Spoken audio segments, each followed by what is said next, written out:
lam ka vai rua ye nang mai hianin chu ni ka mang ral chu zu nga yin tlai kwa ka va le mai trin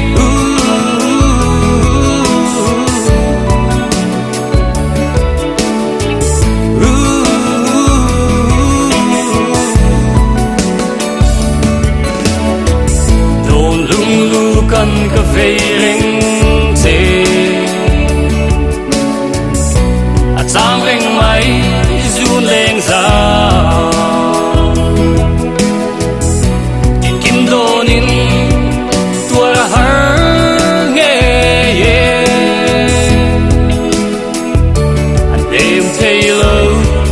sự lung lên rong cha lên đâm lâu la riang val hi min nem le la tin lung lo ma kim ve nge yang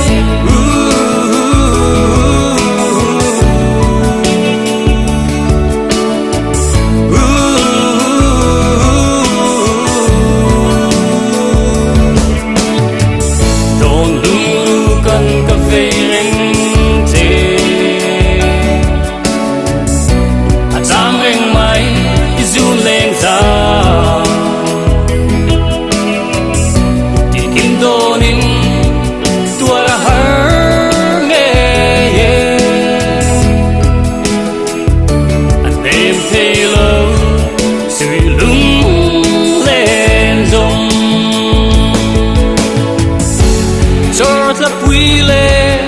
si ar zong te po van zol mo in an le an kiang a len ve mai ga nuam mange thokin han leng ila thang van sa nga bang le ila kan su le nu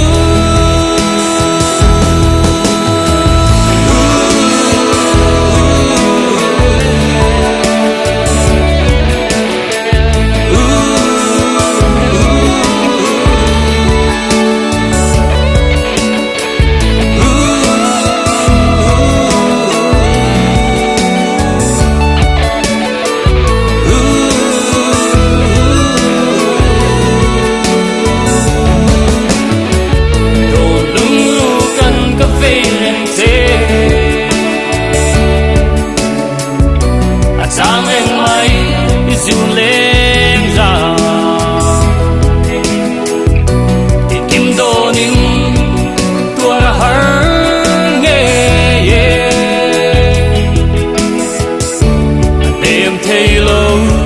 suy lung